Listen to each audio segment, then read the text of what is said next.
Iran और Israel का युद्ध क्या भारत पे असर पड़ेगा? प्रधानमंत्री नरेंद्र मोदी क्या ईरान का साथ देंगे?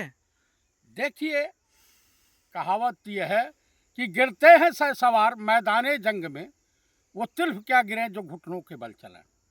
देखिए, इजराइल के जो राष्ट्रपति ईरान के जो राष्ट्रपति थे, माननीय स्वर्गीय आयात उल्ला सैयद हुसैनी खुमैनी, तो ये जो है 87 साल की उम्र में ना सरेंडर किया, ना झुके, और ना ही अमेरिका के घुटनों पर रखे, और ना ही कोई नाच गाना इजराइल में बैठ करके किया, और ना ही रहम की भीख मांगा अमेरिका से। और मैं पूर्व सैनिक जयप्रकाश चतुर्वेदी अपने कांग्रेस परिवार और पूरे भारत देश के नागरिकों के तरफ से खुमैनी साहब को मैं श्रद्धा सुमन अर्पित करता हूँ, सत सत नमन करते हुए श्रद्धांजलि अर्पित करता हूँ, और ईश्वर से प्रार्थना करता हूँ कि उनकी आत्मा को शांति प्रदान करें और उनके शोकाकुल परिवार और उनके देशवासियों को इस दुखदायी घड़ी में दुख सहने की शक्ति प्रदान करें।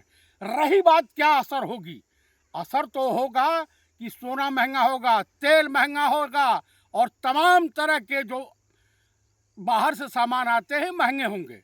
और अमेरिका और इजराइल मानवता के हत्यारे हैं, ये किसी के सगे नहीं हैं।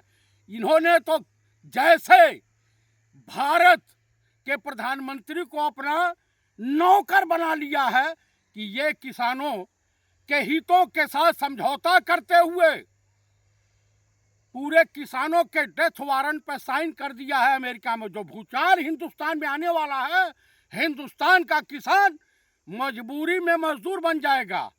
और नरेंद्र मोदी देश के माननीय प्रधानमंत्री जो हैं, और ये भाजपा आरएसएस अभी इजराइल गए थे, ये क्या बोले कि इजराइल इज फादर और इंडिया इज मदर।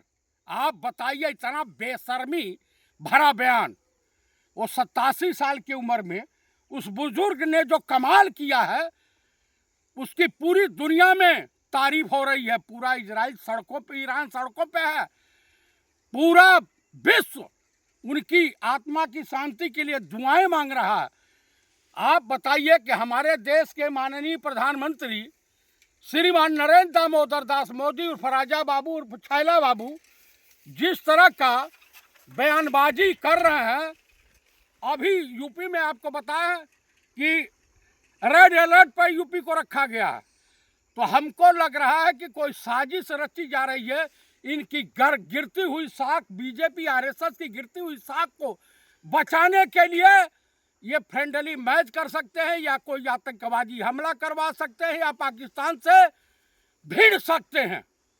तो कुल मिलाकर के मैं यही कहूंगा, इस समय पूरा विश्व अमेरिकी तानाशाही के खिलाफ, चाहे चाइना है, रसिया है, ईरान है। ईरान हमारे देश का परम मित्र देश रहा है, हमेशा हमारे साथ कंधे से कंधा मिला के चला, चाहे वो इंदिरा जी की सरकार रही हो, या राजीव गांधी की सरकार रही हो, या अटल जी की सरकार रही हो।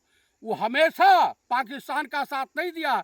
लेकिन जब से यहूदियों का गुलाम देश का प्रधानमंत्री नरेंद्र मोदी बना है, CIA का एजेंट, तब से हमारे देश की साख पूरे विश्व में गिर गई है।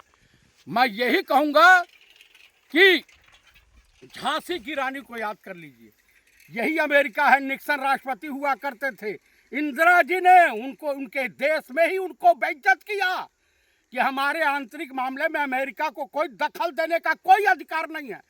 और अपने साथ सिंदूर पर सरेंडर की घोषणा वो करवा रहा है, युद्ध विराम की घोषणा डोनाल्ड ट्रंप हुआ, सफेद भालू करवा रहा है। आप बताइए, वो छीनरा है इस तरह का। तो ये पूरे छीनरे इजराइल हो और अमेरिका हो, या उनके जितने सहयोगी हैं, फ्रांस और इंग्लैंड ने इस युद्ध में शामिल होने से इनकार कर दिया। उन्होंने बुद्धि विवेक का काम लिया। अटल जी की सरकार थी, कहा फिलिस्तीन हमारा मित्र राष्ट्र है, इसके साथ अन्याय नहीं हम होने देंगे। अटल जी चूंकि ब्राह्मण थे, ये जो है कन्वर्टेड है, ये ना हिंदू है और ना मुसलमान। इसके पूर्वज मोरघाची हुआ करते थे। जो देश के प्रधानमंत्री हैं ये तो कन्वर्टेड हिंदू हैं, मोहन भागवत भी कन्वर्टेड हिंदू हैं। तो कुल मिलाकर के मैं यही कहूँगा, देशवासियों, ऐसी सरकारों से, ऐसे नेताओं से देश को बचाने की आवश्यकता है, नहीं तो कुछ नहीं बचेगा। इस देश में बेच डाला है, भारत की अस्मिता को अमेरिका के हाथों गिरवी रख दिया है नरेंद्र मोदी ने। और भाजपा के लोग बेशरम हैं, उनके मंत्री जितने। आप बताइए, हरदीपुरिया छीनरा जो है 17-18 बार जेफरी एप्स्टीन से, जो मोसाद का एजेंट हुआ करता था, उससे मिला। मुझे भारत की चिंता हो रही है और देश के बेरोजगारी पे बहस ना हो, महंगाई पे बहस ना हो, महिलाओं के शोषण पे बहस ना हो, तो यूजीसी लाए थे। अरे भाई, मैं देश के अपर कास्ट के लोगों से कहना चाहता हूं कि अब भाजपा को फूल माला सजा करके आप लोग अपने घर में बैठाइए, लेकिन हमारे जैसा एक भी व्यक्ति होगा इस देश में तो आरएसएस और बीजेपी, बजरंग दल, विश्व हिंदू परिषद, हिंदू महासभा का विरोध हम लोग करेंगे। देश हित में करना चाहिए। बेरोजगार नौजवान धक्के खा रहा है रोडों पर, यहाँ भी क्रांति होगी। बिगुल बज चुका है। अब पूरा देश इस वक्त जो है नेता प्रतिपक्ष माननीय राहुल गांधी के साथ कंधे से कंधा मिलाकर चलने को तैयार है।